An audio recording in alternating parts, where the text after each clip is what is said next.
자, 오늘은 이제 균형의 결정과 이동할 차례죠. 36쪽인가요? 균형 가격의 결정 및 이동입니다. 자, 그 오늘 문제 중에 이제 지난주에 복습하는 문제도 있긴 한데요. 그거는 이제 좀 이따 문제가 들어오면은 풀어도 되니까 지난주에 했던 것을 또 간단하게 복습을 하고요. 그리고 이제 오늘 할 내용을 말씀드리겠습니다. 자, 지난주에 우리 총론을 다 했죠. 총론에서 정리를 해야 되는 것은 부동산 개념이라고 하는 거 있다 그랬죠. 부동산 개념. 근데 여러분들 혹시 기본서를 좀 문제를 풀어 보셨습니까? 기본서 문제를 꼭 푸셔야 됩니다. 사실은 다른 데서는 기출문제 풀이를 합니다. 기출문제 풀이를 이제 특강으로 합니다. 그래서 기본서에 있는 것으로 충분합니다. 그거 따로 안 보셔도 될 겁니다. 다른 과목은 모르겠는데 그게 지금 그거는 예상 문제집이죠. 그 예상 문제집은 일단 나중에 여기 안에 있는 기본서 안에 있는 기출 문제를 먼저 풀어보신 뒤에 그때 푸시는 겁니다. 지금 기출 문제가 지금 최근 10년치가 다 돼 있다고 말씀드렸지 않습니까? 다른 과목은 모르겠는데 결론만큼은 다 수록해 놨습니다. 그래서 이게 문제를 보시면은 지금 다른 데서는 지금 오후에 특강을 해요. 여기서는 지금 시간이 따로 이제 김한성 교수님 하시잖아요. 그래서 야간반 분들은 조금 어렵기는 한데 특강을 듣기가 근데 이제 할 수 없지 않습니까? 야간반 분들은 스스로 하는 수밖에 없지 않습니까? 직장 생활을 하셔야 되니까 이 문제들을 보시면은 비슷한 문제들을 섞어 놨습니다. 그러니까 지금 41페이지를 보면은 이제 부동산의 분류에 대한 기출 문제가 있고요. 그 앞에 보면은 단원별로 부동산 이제 28쪽이죠. 28쪽에는 부동산 개념에 대한 질문을 하고 있습니다. 거기 보시면은 정착물에 관한 설명 중 틀린 것은 이렇게 묻는 것도 있고요. 부동산 개념에 관한 설명 중 틀린 것은 이러면서 공장재단, 강업재단, 임차인 정착물 뭐 이런 거 그다음에 민법상 부동산은 토지 및 그 정착물 이렇게 묻거나 아니면은 경제적 개념에 해당하는 것은 경제적 개념에 해당하지 않는 것은 이런 식으로 묻는단 말입니다. 그걸 보시면은 어떻게 질문하는지를 알 수가 있죠. 그렇게 하면 이제 이런 식으로 질문하는구나를 알 수가 있습니다. 최근 10년간 출제된 거를 수록해 놓은 것이거든요. 그러니까 어떤 출제 경향을 보이고 있구나 이거를 확인할 수가 있습니다. 그러니까 이 문제를 진도 나가면서 꼭 풀어보시라고요. 이거는 이제 객관식 문제는 7, 8월 달 과정에 하니까 그때 하니까 이제 이걸 먼저 풀고 푸셔야 되면 순서가 기출 문제가 가장 표준적인 것이고요. 이 예상 문제집은 기출 문제를 바탕으로 해서 약간 이제 변형해서 묻는다면은 어떻게 물을 수 있느냐 이런 거를 다루고 있지 않습니까? 그러니까 이 기출 문제집이 먼저입니다. 근데 이제 다른 과목은 뭐 따로 기출 문제집이 있다 할지라도 이거는 결론은 따로 기출 문제집을 보지 않아도 여기에 문제가 다 있으니까요. 예를 들어서 이제 106쪽에 가시면 이제 지난주에 공부했던 유량저량이라는 게 나와요. 이게 106쪽에 보시면은 1번, 2번, 3번, 4번까지가 유량저량 이런 걸 묻고 있어요. 그럼 최근 10년간 유량저량을 이렇게 자주 물었구나 알 수 있지 않습니까? 그 다음에 이제 5번부터는 수요량 변화, 수요 변화를 묻습니다. 수요량 변화는 그 재화의 가격 변화고 수요 변화는 그 재화의 가격 외의 변화죠. 자, 그런 식으로 지금 묻고 있습니다. 그래서 수요 곡선이 이동하는 것도 물었고요. 그래서 지금 이 수요 곡선이 좌측으로 이동하는 거 있죠. 수요 곡선이 좌측으로 이동하는 거 요거를 이제 요 항목을 달리해서 오늘 문제를 만들었는데 제 컴퓨터에서는 인식을 했는데 지금 여기서는 인식을 못해서 이걸 빼고 질문하느라고 좀 늦었는데 그거 외에도 이렇게 이 비슷한 영역의 문제를 한 대 모아놨단 말이에요. 그 다음에 13번부터는 균형에 대한 게 나옵니다. 13, 14, 15, 16 이제 균형에 대한 것이 나오고요. 요게 20번까지 갑니다. 19번까지.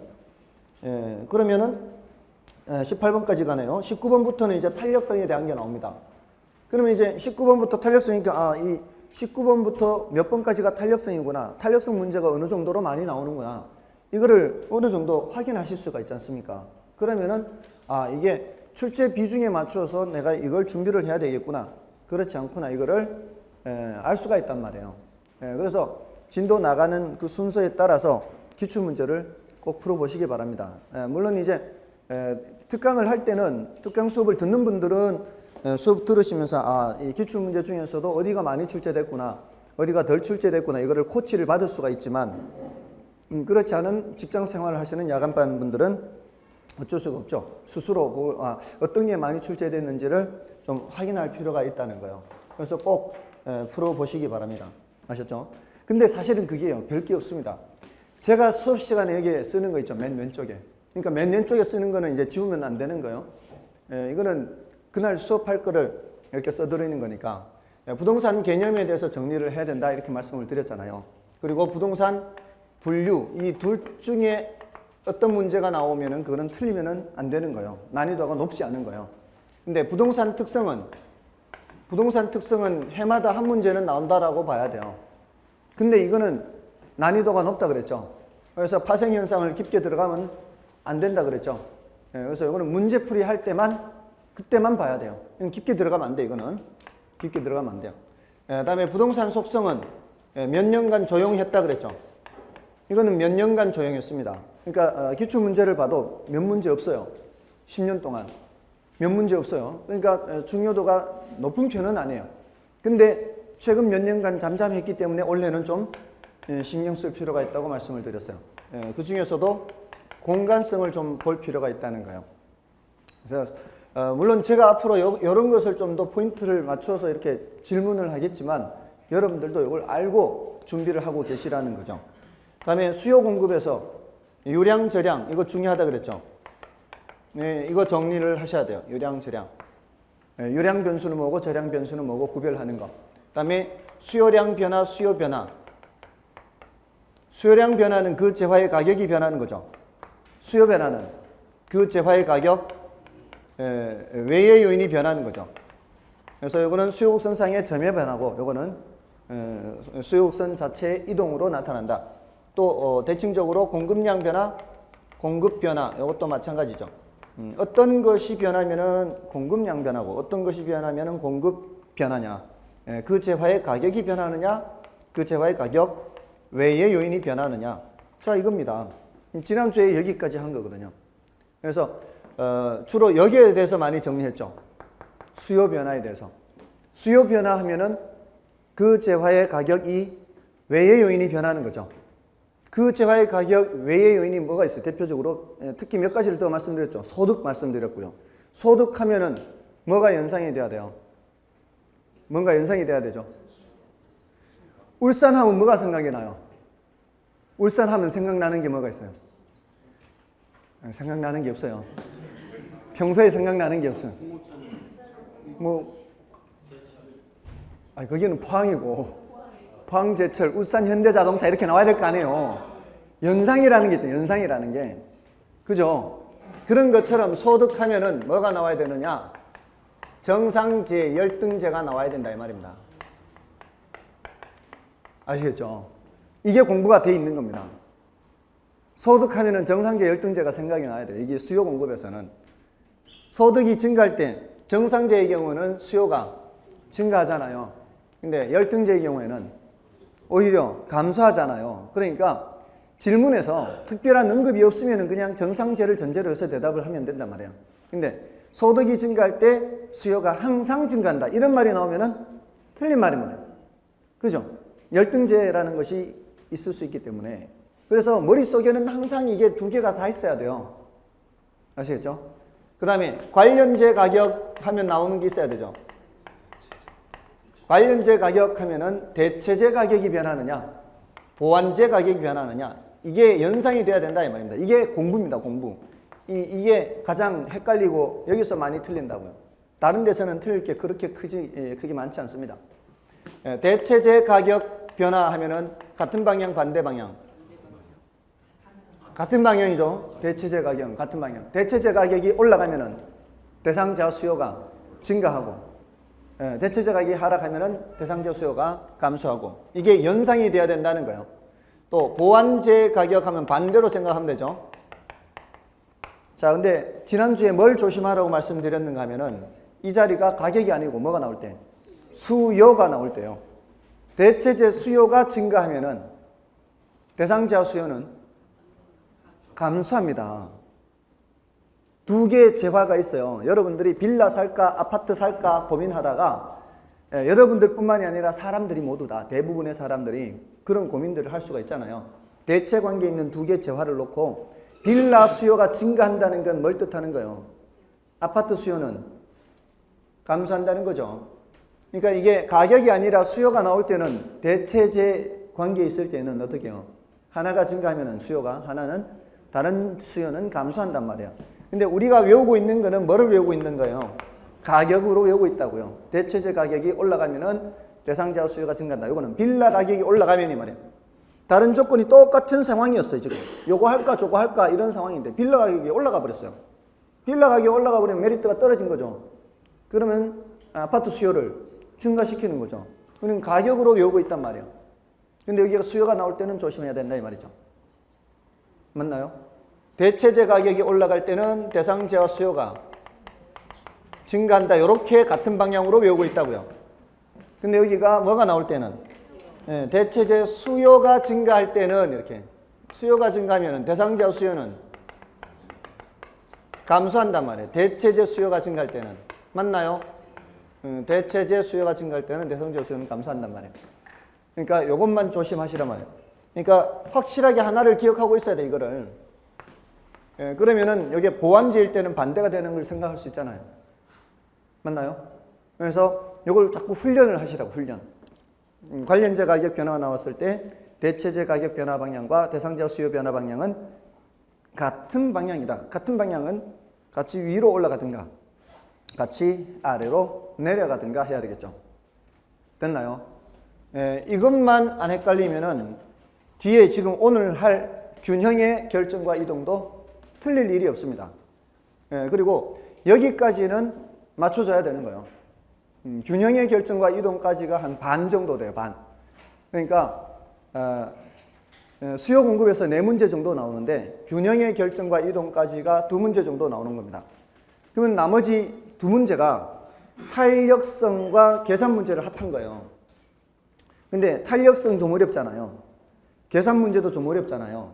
그러니까 둘 다 틀리면 안 되는 거예요. 이 탄력성 문제나 계산 문제 중에서도 쉬운 게 나온단 말이에요. 그 쉬운 거 정도는 하나 정도는 맞춰야 돼요. 그래야 수요공급 4문제 중에서 3문제 정도는 맞추는 거죠. 여기서는 75% 적중률을 보여야 돼요. 수요공급에서는. 어려운 거 한 문제만 빼고. 그래야 이제 뒤로 가서 다른 데서 틀리더라도 좀 보완이 되는 거죠. 그래서 요거 때문에 틀린다면은 앞에서 틀린다면은 아시겠어요? 그러니까 처음에는 어떻게 해야 돼요? 처음에는 이해를 해놔야 되잖아요. 천천히 귤 가격이 올라가면은 사과 수요가 증가하고 빌라 가격이 올라가면은 아파트 수요가 증가하고 이렇게 했지만 나중에는 아예 어떻게 하시라고요? 외우시라고 그냥 대체재 가격이 올라가면은 대상자 수요는 증가한다. 상대되는 재화 수요는 증가한단 말이에요. 이렇게 외우시라고요. 됐나요? 시간이 없어요. 나중에 실전에서는 문제 풀 때는 이거 뭐 귤 생각하고 사과 생각하다 보면 시간 다 지나가 버린단 말이에요. 그러니까 아예 외우고 있어야 된다고요. 그리고 보완재 가격이 올라가면 어떻게 된다고요? 대상자 수요는 감소한다. 우리는 요거 보고 그래프를 그려야 돼요. 요거 보고. 여기 아래면 왼쪽으로 그래프 그려야 되고 여기 위면 오른쪽으로 그래프를 그려야 된단 말이에요. 됐습니까? 자, 요거 지난주에 했던 거고요. 다음에 소비자가 가격 상승을 예상하든가 또는 가격 하락을 예상할 수 있다 그랬죠. 소비자가 수요자죠. 수요자가 가격 상승을 예상하면 어떻게 된다 그랬어요?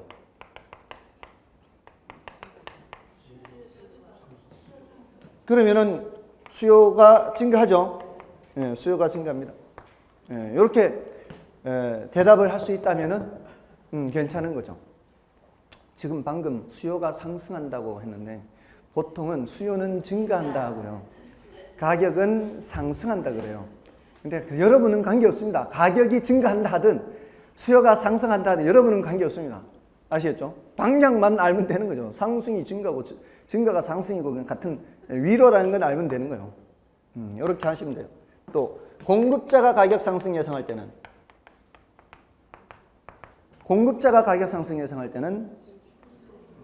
공급이 어떻게 해요? 공급이 줄어든다는 사실. 이런 얘기를 했단 말입니다. 그죠? 그리고 이자율도 말씀을 드렸어요. 보통 이자율은 공급 결정 요인인데 부동산에서는 이자율이 이게 수요 결정 요인도 되고요. 공급 결정 요인도 되죠. 공급 결정 요인도 돼요. 그래서 이자율이 하락하면 이 말이죠. 이자율이 하락하면 수요도 증가하고 공급도 증가해요. 근데 단지 이자율 중에서도 주택담보대출 금리다 이렇게 나오면은요. 주택담보대출 금리가 하락하면 담보대출이잖아요. 담보대출. 이거는 집을 사는 사람한테 적용되는 거예요? 아니면 건축업자한테 적용되는 거예요? 집을 사는 사람한테 적용되죠. 이럴 때는 수요만 영향받지 공급은 영향받지 않는 거죠. 이때는 뭐만 증가하는 거예요? 이때는 수요만 증가하는 거예요. 됐죠? 이런 것만 좀 조심하시면 된다 이 말입니다. 그 외에는 어렵지 않아요. 인구가 증가하면 수요는 증가하는 거고요. 옆에 쓰레기 소각장이 생기면 수요가 감소하는 거고요. 그런 거는 어렵지 않단 말입니다. 다만 이제 공급 결정 요인에서 건축 자재 가격 이러면은 수요는 영향 미치지 않고 공급에 영향 미치는 건축 자재 가격이니까 공급 쪽에 영향을 미치죠. 맞나요? 그리고 생산 요소 가격이란 말이 나와도 수요에는 영향 미치지 않고 공급에 영향을 미치는데 그것도 공급량 변화냐 공급 변화냐 구체적으로 이렇게 물으면은 또 대답을 할 수가 있어야 되죠. 건축 자재 가격이 변하면은 이쪽입니까? 오른쪽입니까? 건축 자재 가격은 오른쪽이죠. 요거는 무조건 뭘 해야 돼요? 가격, 그 재화의 가격이 나와야 돼요. 공급량 변화든 수요량 변화든. 됐죠? 그러니까 제일 골치 아픈 놈이 요놈이라고. 요놈만 해결이 되면은 그러면은 여기서는 틀릴 수가 없어요. 그러면은 수요 공급에서 한 두 문제 정도는 걸을 수가 있어요. 그리고 지난주에 제가 무슨 수요 법칙에서 이제 수요량 변화를 가격 효과로 설명드렸잖아요. 그죠? 수요량 변화를 가격 효과로 하면서 소득 효과와 대체 효과의 합으로 나타냈잖아요. 가격 효과를. 실질 소득이 증가해서 수요량이 증가하는 것도 있고 상대적으로 많이 싸져서 더 많이 수요하는 것도 있다. 이런 말씀을 드렸잖아요. 지금까지 그게 출제가 돼도요. 그런 거는 정답 지문이 아니었어요. 그러니까 좀 어려운 내용은 우리 시험에서는 정답 지문이 되는 경우가 많지가 않습니다. 그러니까 될 수 있으면 처음 보는 얘기들은 뭐라고 생각하면 되는가 하면은 지뢰라고 생각하면 돼요. 지뢰. 처음 보는 내용은 지뢰다. 그건 답이 될 가능성이 낮다는 말씀입니다. 그러니까 될 수 있으면 그쪽으로 손이 가면 안 된다고요. 근데 사람들이 심리상 자기가 잘 모르니까 이게 답이 아닌가 이런 생각을 할 때가 있어요. 자기가 잘 모르니까. 근데 그게 답이 되는 경우가 더 적습니다. 훨씬 적습니다. 한 10% 정도밖에 안 돼요. 새로 이 등장하는 것들은 그는 정답이 아닌 경우가 거의 대부분이에요. 그래서 지금까지 2번 출제됐는데 그거는 정답이 아니었어요. 가격 효과, 무슨 소득 효과, 대체 효과 이거는 함정으로 들어간 거지 정답으로 들어간 게 아니다 이 말입니다. 정답은 대부분 이런 데서 나온 거예요. 이런 데서. 지금까지 얘기한 데서. 됐죠? 자, 이제 오늘 진도를 들어가겠습니다. 균형 가격의 결정 및 균형점의 이동입니다. 일단 균형의 결정은 어디서 이루어지나요? 균형의 결정은 수요와 공급이 일치할 때, 수요량을 더 정확하게 표현하면 이제 수요량과 수요하고자 하는 양과 공급하고자 하는 양이 일치할 때죠. 그것은 수요 곡선과 공급 곡선이 교차하는 점이죠. 맞나요? 자, 결정된 균형이 이동하는 것은 모두 몇 가지 경우가 있을까요? 네 가지. 하나는 수요가 증가하는 경우, 또 하나는 수요가 감소하는 경우, 또 하나는 공급이 증가하는 경우, 또 하나는 공급이 감소하는 경우죠. 자, 이 경우는 공급 곡선 이동이 없다라고 봐야 돼요. 뭐만 변하는 경우? 수요 곡선만 변하는 거예요. 이 경우는 뭐가 변함이 없는 거예요? 공급만 변하는 거예요. 수요 곡선은 변함이 없는 거예요. 자, 그려 볼게요. 자, 수요 증가하는 거. 이렇게 그려야 되겠죠. 새로운 균형점이 어떤 거예요? 새로운 균형점은 요 점이죠. 요걸 1번이라 해볼게요. 1번 순서대로. 그럼 수요 감소는요? 요렇게 그려야 되겠죠. 요 점이 되겠죠. 새로운 균형점. 이게 균형 이동입니다. 균형 이동이라는 것은 이 수요 변화나 또는 뭔 변화가 나타나는 거예요. 수요 변화나 공급 변화가 나타나는 거예요. 수요 곡선이나 공급 곡선을 새로 그리는 것이니까. 맞나요? 자, 근데 이제 이걸 이렇게 질문한단 말이에요. 2번, 여기 2번. 3번은 어떤 거예요? 3번은 공급 증가는. 오른쪽이 이렇게 그리겠죠. 이게 이제 3번 공급 증가. 오른쪽으로 이렇게 공급 곡선을 그려. 요 점이 3번 지점이에요. 4번은 공급 감소는 왼쪽 위죠. 이러면 이제 요게 이제 새로운 균형점이죠. 맞나요? 자, 경우가 모두 몇 가지? 4가지인데 질문을 이렇게 한단 말이에요. 질문을 시장 균형 가격이요. 균형 가격을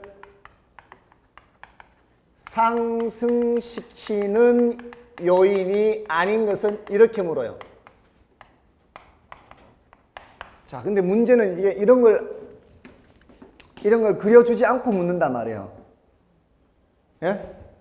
상승시키는 요인은 하면은 이제 멘붕 오면 안 되는 거예요. 도대체 뭘까 이게. 지금까지는 이렇게 안 배웠는데 수요가 증가하고 공급이 증가하고 뭐 이런 것만 했는데 상승시키는 요인은 원래보다는 위란 얘기죠. 원래보다 위가 지금 몇 군데 있어요? 2군데 있죠. 2군데.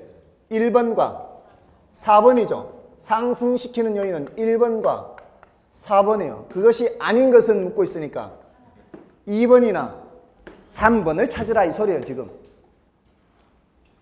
되시겠어요? 그래봤자 이 안에 있습니다. 1, 2, 3, 4번 안에 있는 거예요. 이렇게 한번 물었고요. 또 한 번은 균형 가격을 하락시키는 요인은 이런 식으로 물었어요. 조금 더 직접적으로. 상승시키는 요인이 아닌 것은 이렇게 한번 묻고 한 번은 하락시키는 요인은 이렇게 물었어요. 2번, 3번 찾으라는 얘기죠. 하락시키는 게 눈으로 보면 2번, 3번 금방 보이지만 2번이 뭐예요? 수요가 감소하거나 공급이 오른쪽은 증가, 왼쪽은 감소. 이거 오른쪽이잖아요. 됐나요? 공급 물량이 늘어나야 될 거 아니에요. 가격이 하락하려면. 공급 물량이 늘어나거나 수요가 줄어들어야 돼. 그래야 시장에 물량이 남으니까. 맞나요?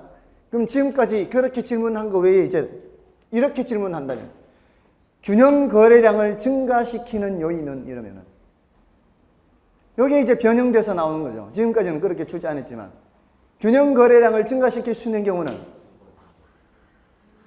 1번, 3번 둘 다 두 개씩 있다고요. 거래량이 1번도 증가죠. 오른쪽은 증가, 왼쪽은 감소란 말이에요. 균형 거래량을 증가시키는 요인은 이렇게 물으면 수요가 증가하거나 공급이 증가하거나 둘 다 증가란 말이에요. 그러니까 여기 지금 증가라는 단어가 보여야 돼요. 이게. 얘가 되든 1번, 3번은 거래량이 어떻게 되는 거예요? 증가하는 거. 그러면 2번, 4번은 거래량이 감소하는 거예요. 그러면 수요가 감소하거나 공급이 감소하는 경우는 거래량이 감소한다 이 말입니다. 됐나요? 자, 그래서 지금 이 4가지 경우 가지고 균형 가격하고 균형량이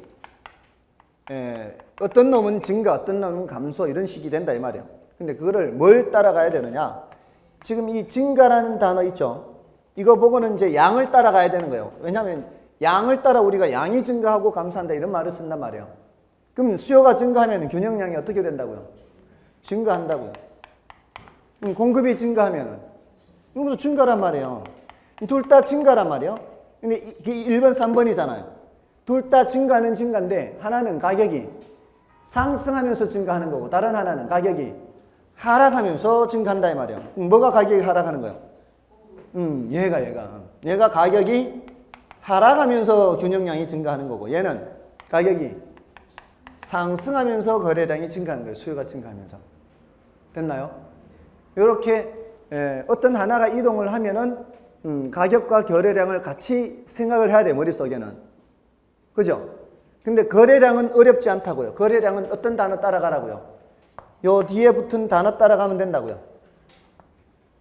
그럼 여기는 거래량이 감소, 여기도 거래량이 감소 이렇게 된단 말이에요.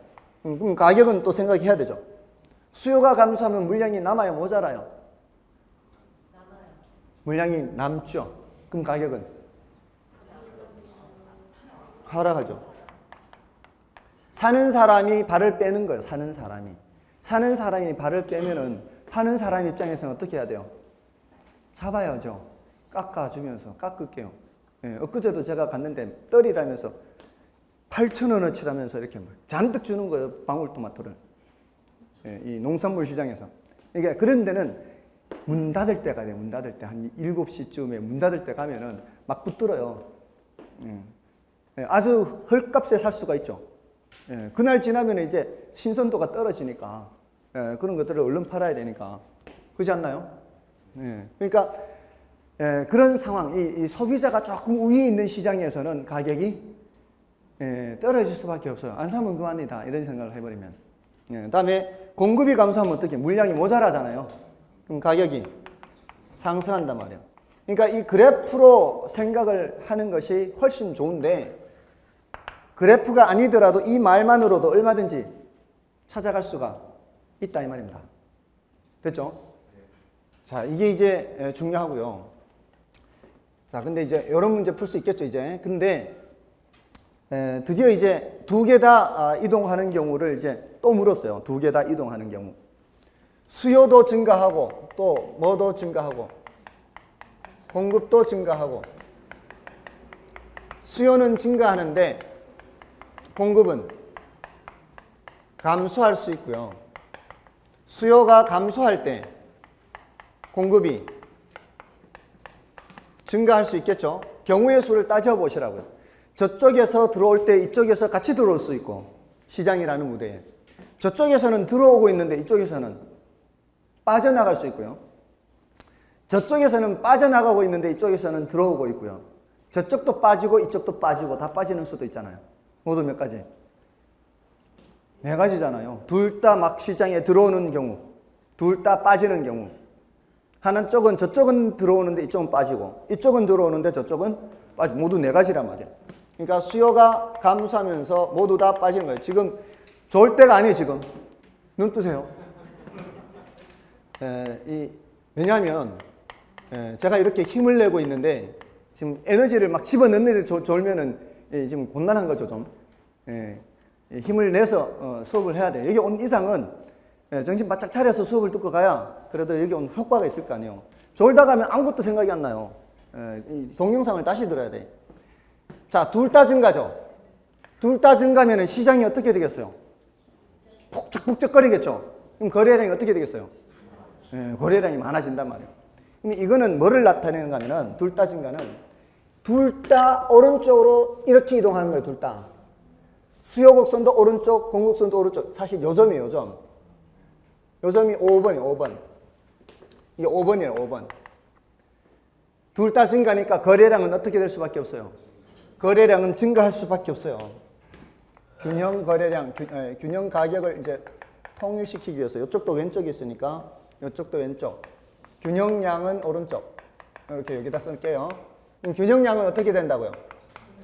증가한단 말이에요. 둘 다 증가니까 거래량 증가는 어쩔 수 없어요. 그런데 자, 둘 다 증가니까 저쪽도 많이 등장하고 이쪽도 많이 등장한단 말이에요. 근데 누가 더 많이 등장하느냐에 따라서 시장의 물량은 모자랄 수도 있고 남을 수도 있단 말이에요. 저기 찾는 사람은 많이 늘어났는데 이게 이 물건을 내놓는 사람은 조금밖에 안 늘어났으면 전체적으로 물량은 모자라겠죠. 그럴 때는 가격이 올라갈 겁니다. 그때는. 그러니까 얘가 더 클 때는 이 말이에요. 얘가 더 클 때는. 얘가 더 클 때는 얘의 영향이 더 크기 때문에 가격이 올라가요. 근데 이쪽이 더 클 때는 공급자들은 물량은 많이 내놨는데 사는 사람은 조금 더 늘었어요. 늘기는 늘었어. 그러니까 거래량은 늘기는 느는데 이때는 가격이 하락하면서 늘어요. 근데 이게 똑같이 늘면 어떻게 될까요? 똑같이 늘면 똑같이 여기 수평이동 이렇게 하는 거예요. 그럼 높이가 똑같아요. 그럼 가격은 변함이 없어요. 근데 이게 문제에서 이걸 안 알려줬단 말이에요. 이렇게인지 같은지 문제에서 안 알려주면은 가격이 어떻게 될지 알 수 없다 이렇게 대답을 한단 말이에요. 알 수 없다. 그런데 문제에서 알려준 거예요. 어떤 거를. 이쪽이 더 큰 걸 알려준 거예요. 이쪽이 더 큰 걸 알려주면 이쪽은 지우고 보시라고. 지우고. 작은 쪽은 지우고. 뭐만 보는 거예요? 예, 수요 증가만 보고 대답하라고요. 그러면 이렇게 올 수 있어요. 이쪽으로. 한쪽만 보고 대답하면 작은 쪽은 지우고 보는 거니까. 수요 증가면 균형 가격이 상승하잖아요. 알 수 없다가 아니고 상승한다라고 대답하면 된다고요. 그때는. 됐어요? 자, 여기서도 이 거꾸로 이쪽 감소하는 쪽. 둘 다 감소죠. 둘 다 발 빼고 있어요. 지금. 수요하는 사람도 발 빼고 공급하는 사람도 발 빼고 다 발 빼고 있어요. 그럼 거래는 어떻게 되겠어요? 감소하죠. 파장이야. 파장. 지금 장 닫는 분위기예요. 수요자들도 집에 가고 공급자들도 이제 자판 다 걷어들이고 그러면 거래량은 감소하죠. 근데 누가 더 많이 빨리 빠져나가느냐에 따라서 달라요. 수요자들이 훅 다 빠져나가 버리면 시장에 파는 사람밖에 안 남으면 그러면은 가격은 많이 떨어지겠죠. 파는 사람도 빠지긴 빠져도 사는 사람이 더 많이 빠져버리면 가격은 하락해요. 근데 파는 사람이 더 빨리 빠져나가 버리면은 사는 사람들은 아직 사려고 하는 사람들은 얼마 안 빠졌는데 조금 빠졌는데 파는 사람이 많이 빠져버리면 물량이 모자랄 거 아니에요. 그럼 가격이 올라가잖아요. 이번에도 뭐를 알 수가 없어요. 균형 가격을 알 수가 없단 말이에요. 자, 이때도 어느 한쪽이 더 큰 걸 알려주면 이제 알 수 있는 거예요. 이게 이쪽이 더 크다 알려주는 거예요. 그러면 뭘 또 지우라고? 작은 쪽을 지우라고. 이게 작은 쪽을. 항상 큰 쪽만 보면 된다고. 큰 쪽만. 얘의 영향이 더 크기 때문에요. 그럼 공급이 감소하면은 가격이 어떻게 돼요? 네, 상승하는 중. 공급이 감소하면 상승이라고. 됐나요? 자, 그래서 알 수 없는 것을 알 수 있기 위해서는 어떤 쪽이 더 큰지를 알려줘야 되는 겁니다. 자, 그런데 요 두 번째와 세 번째는 지금 하나는 증가고 하나는 감소죠. 하나는 감소고 하나는 증가죠. 이때는 뭐를 알 수가 없는 거예요? 거래량을 알 수가 없는 거예요. 요거 보고 거래량을 판단해야 되는데 우린 지금까지 요거 보고 거래량 판단했잖아요. 요거 보고 거래량을 판단했는데 요 놈 한 놈은 증가고 한 놈은 감소면 어느 장단이 춤을 춰야 돼? 요때는 뭐를 알 수 없는 거예요? 균형 거래량을 알 수 없다고요. 맞나요? 이 녀석이 영향이 더 클지 이 녀석의 영향이 더 클지 문제에서 안 알려줬잖아요. 그럴 때는 뭐를 알 수 없다? 균형량 또는 균형 거래량이 어떻게 될지 알 수 없다요. 알 수 없다. 그냥 이렇게만 줘가지고는. 근데 뭐는 이때는 확실하게 알 수 있어요. 가격은 알 수 있다고. 지금 보세요. 이게 말로 보는 거하고 이제 시장을 생각하고 시장. 사는 사람은 막 등장하고 있는데 파는 사람은 빠져나가고 있다고. 제가 인상 쓴다고 여러분들 인상 쓰지 마시고요.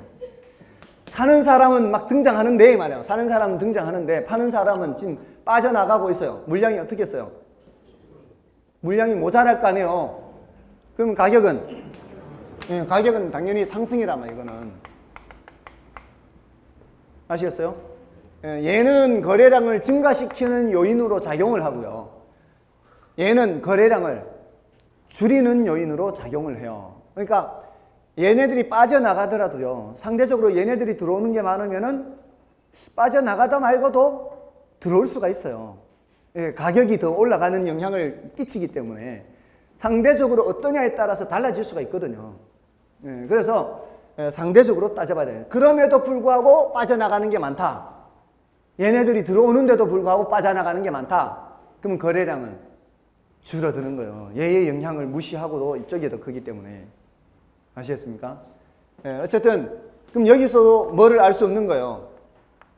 하나는 감소, 하나는 증가니까 거래량이 어떻게 될지 알 수 없어요. 이때는 뭐를 알 수 있는 거예요? 가격이 어떻게 돼요? 네, 수요는 감소하는데 공급 물량이 늘어나면 가격은 하락한단 말이에요. 자, 알 수 없는 걸 알 수 있기 위해서는 어떻게 해야 돼요?